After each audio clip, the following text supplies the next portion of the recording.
El cine nos ha enseñado a ver los villanos como los enemigos, los obstáculos a vencer. Son la personificación del mal, los que intentan destruir a nuestros héroes y alterar el orden del mundo. Pero en los últimos años algo curioso ha comenzado a pasar. Sentimos empatía por los villanos. Nos encontramos conectando emocionalmente con personajes que, por definición, deberían ser odiados. ¿Por qué ocurre esto? ¿Qué ha cambiado en la forma en que se escriben estos personajes? ¿O tal vez ha cambiado la forma en que los vemos? En este video vamos a sumergirnos en la mente de 5 villanos icónicos. Veremos cómo el cine nos invita a mirar más allá de sus acciones, a entender sus motivaciones y a descubrir qué es lo que nos hace sentir empatía por ellos. Porque a veces, los monstruos en la pantalla no son tan diferentes de nosotros.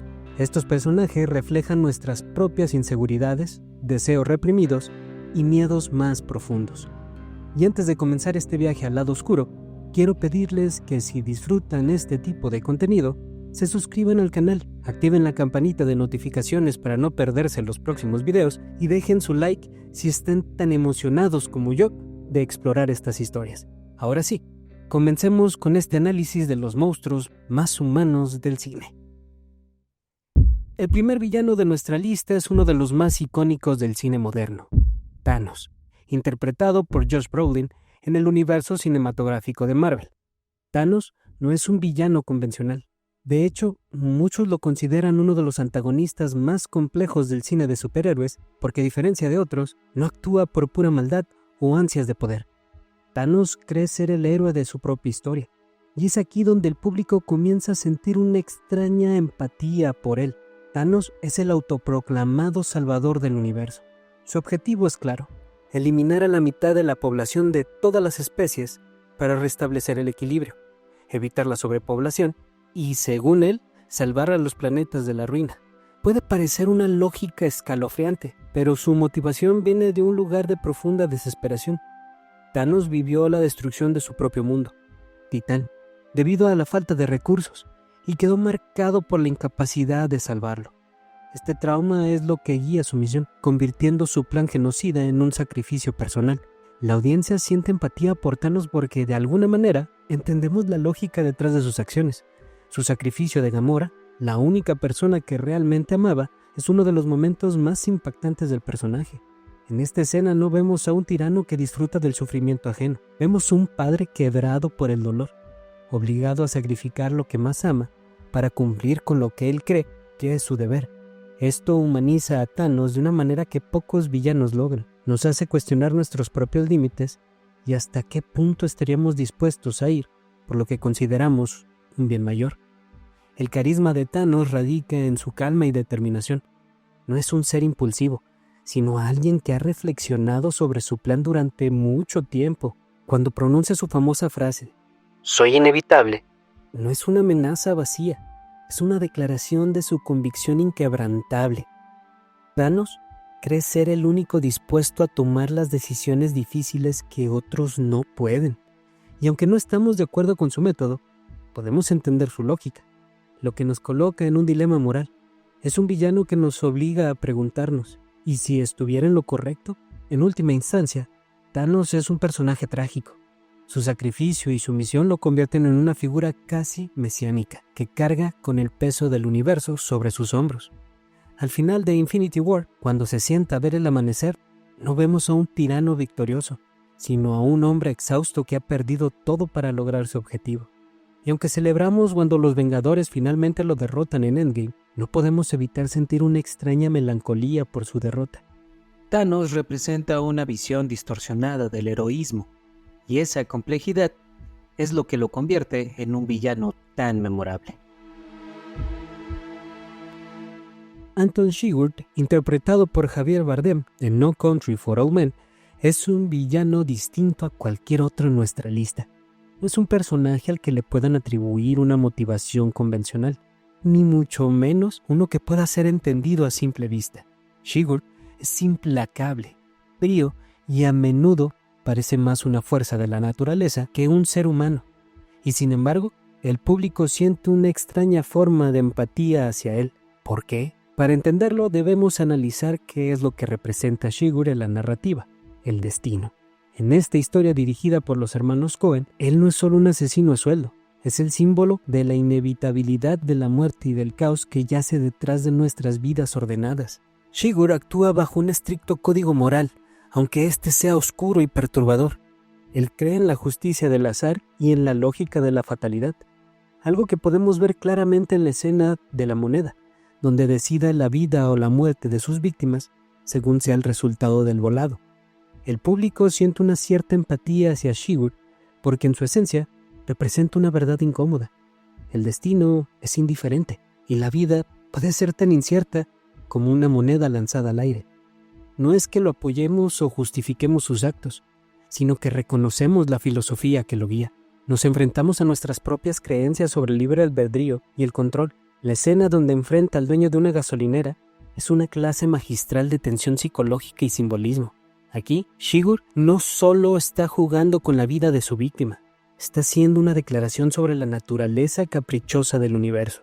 A diferencia de otros villanos que buscan poder o venganza, Sigurd es impasible e inescrutable. No muestra placer en matar, ni emoción alguna. Es simplemente el ejecutor del destino. Y esa indiferencia lo hace aún más aterrador. Pero al mismo tiempo lo vemos como una figura trágica, atrapada en su propio código, incapaz de escapar de la fuerza que él mismo encarna. En el clímax de la película, cuando sufre un accidente automovilístico aparentemente sin sentido, vemos cómo incluso él, el hombre que parecía invulnerable, no puede escapar de la imprevisibilidad de la vida. El público siente empatía porque en muchos aspectos, Anton Sigurd nos recuerda que no tenemos control absoluto sobre nuestras vidas. Su personaje es una confrontación con el miedo a lo inevitable, y ese temor es profundamente humano. No admiramos a Sigurd, pero su lógica despiadada y su imperturbable adherencia a su código nos deja reflexionando sobre el destino y el azar mucho después de que termina la película. Sigurd es un recordatorio de que el verdadero terror no siempre viene de un ser con motivaciones comprensibles, sino de enfrentar la indiferencia del universo y el azar de nuestras propias vidas. Y aunque sentimos alivio al ver que él también puede ser víctima de la imprevisibilidad, no podemos ignorar la sombra que deja en nuestra conciencia. En Blade Runner, dirigida por Ridley Scott, encontramos uno de los villanos más complejos y trágicos del cine de ciencia ficción, Roy Batty, interpretado magistralmente por Rutger Hauer. Roy no es un villano en el sentido tradicional, es un replicante, un ser artificial creado para servir a los humanos que lucha por algo profundamente humano, más vida.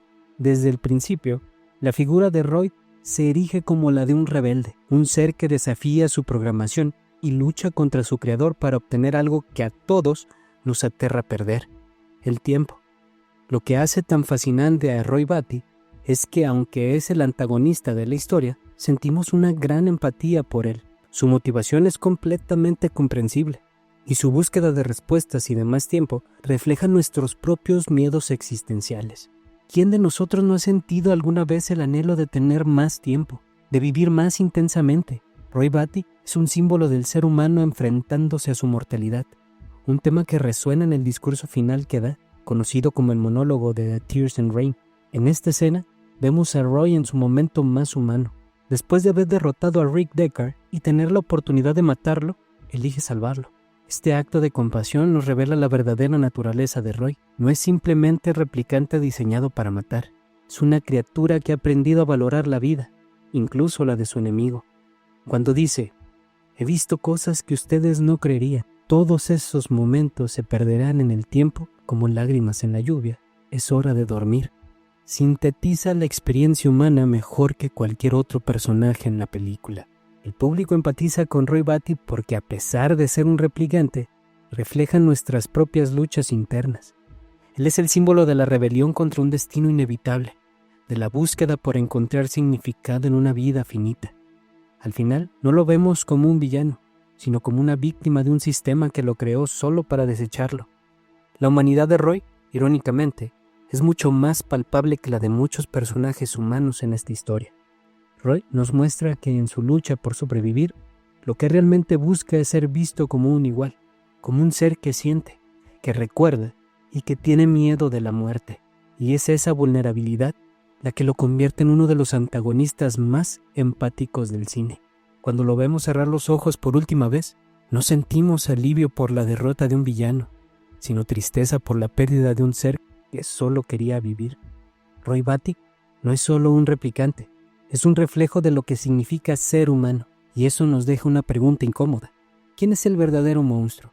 ¿El replicante que lucha por más vida o los humanos que lo condenaron a morir sin jamás considerar su humanidad? El siguiente villano es quizás el más complejo y controvertido, Tyler Durden, interpretado por Brad Pitt en Fight Club, dirigida por David Fincher. A primera vista, Tyler es un carismático revolucionario que critica el consumismo y la superficialidad de la sociedad moderna. Sin embargo, a medida que la película avanza, entendemos que él no es solo un antagonista para el narrador, sino una manifestación de sus deseos reprimidos y su desesperación existencial. Tyler no es simplemente un villano externo, es un reflejo oscuro de nuestra insatisfacción y anhelos. La razón por la que el público siente empatía por Tyler es porque en algún momento todos hemos compartido sus frustraciones, la monotonía de la vida moderna, la búsqueda de identidad en un mundo que nos bombardea con mensajes de lo que deberíamos ser, y el sentimiento de impotencia ante un sistema que parece haber suplantado nuestra humanidad con objetos materiales. Tyler ofrece una salida radical a esta angustia, la destrucción del orden establecido y la liberación a través del caos. La fascinación por Tyler Durden radica en su libertad absoluta y su rechazo a las normas sociales.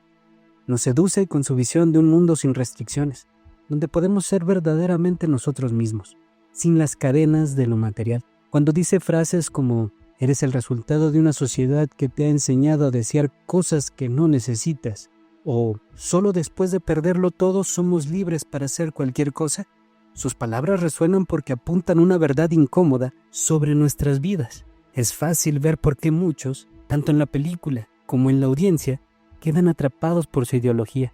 Sin embargo, la empatía que sentimos por Tyler empieza a desmoronarse a medida que se revela su verdadero propósito. Tyler no busca la libertad del narrador, sino su destrucción. La creación del proyecto es un acto de nihilismo puro, un intento de borrar la identidad para imponer una nueva y peligrosa visión del mundo. En este punto, vemos la dualidad de Tyler. Es el salvador y el destructor, la solución y el problema. El momento culminante llega cuando el narrador se da cuenta de que Tyler es una parte de sí mismo, una manifestación de sus deseos reprimidos. La lucha entre ambos no es una batalla contra un villano externo, sino un conflicto interno por el control de su identidad.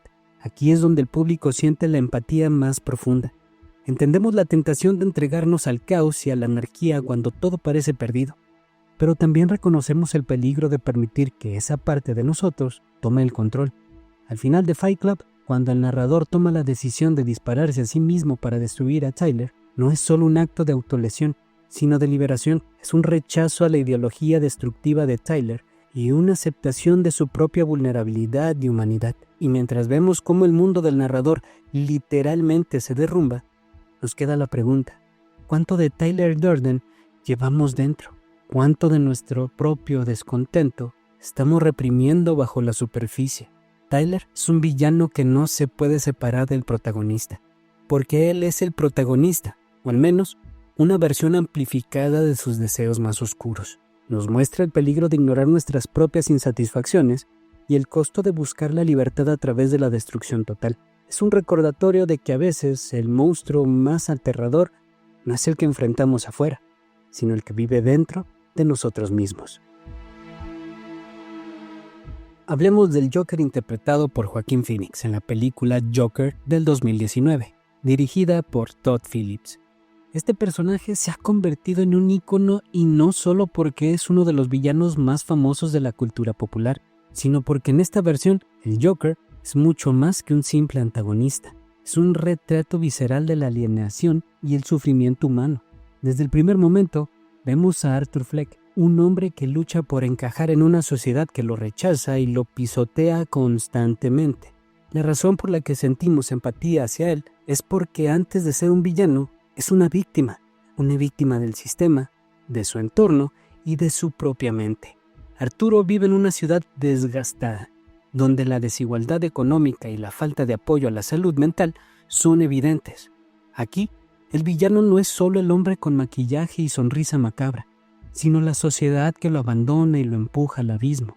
La empatía hacia él nace de ver a un hombre quebrado por la vida, alguien que simplemente quiere ser visto y que busca una conexión humana en un mundo que lo ignora. Arthur Fleck es en esencia un espejo de nuestra propia vulnerabilidad. La escena donde está sentado en el autobús tratando de hacer reír a un niño y la madre le impide de manera brusca que se detenga, nos muestra un hombre desesperado por una pequeña muestra de amabilidad. Pero el golpe emocional llega cuando descubrimos que su risa incontrolable es un signo de felicidad, sino un síntoma de su trastorno mental. No nos reímos con él, sentimos su angustia. La transformación de Arthur en el Joker es una forma de reclamar el control que nunca tuvo. El momento clave es la escena del programa de Murray Franklin, donde su discurso se convierte en una crítica feroz hacia la indiferencia de la sociedad. Cuando le dice al presentador, ¿qué obtienes cuando mezclas a un enfermo mental solitario con una sociedad que lo abandona y lo trata como basura? Sabemos que ha cruzado un límite, pero es difícil no sentir un escalofrío de comprensión. No estamos justificando sus acciones, pero entendemos de dónde viene su dolor. El Joker de Phoenix es tan humano porque, a pesar de ser un villano, muestra emociones y experiencias universales, el rechazo, la soledad y el anhelo de ser aceptado. Y es ahí donde reside la empatía. En el fondo, todos podemos relacionarnos con esa sensación de estar fuera de lugar, de ser invisibles en un mundo que avanza sin detenerse. El Joker, al final, es una advertencia oscura sobre lo que puede suceder cuando ignoramos a quienes más necesitan ayuda. Y ahí lo tienen, amigos, un recorrido por la complejidad de algunos de los villanos más emblemáticos del cine. Desde la insatisfacción existencial de Tyler Durden hasta la búsqueda desesperada de más vida por parte de Roy Batty. Hemos explorado la humanidad que reside en estos monstruos y quizás nos hemos encontrado con algo de nosotros mismos en el proceso. Porque al final del día, lo que hace que estos personajes sean tan memorables no es su maldad, sino su vulnerabilidad, sus deseos y miedos, tan humanos como los nuestros. Si llegaron hasta aquí, gracias por acompañarme en este viaje. Si disfrutaron el video, no olviden dejar un like y comentar cuál de estos villanos es su favorito o si creen que me faltó alguno en la lista. Y si todavía no lo han hecho, suscríbanse al canal y activen la campanita para no perderse ninguno de los próximos videos. Así seguimos explorando juntos estas historias que tanto nos apasionan. Nos vemos en el próximo video. Hasta entonces, sigan disfrutando del buen cine y recuerden, los monstruos no siempre están afuera. A veces, viven dentro de nosotros.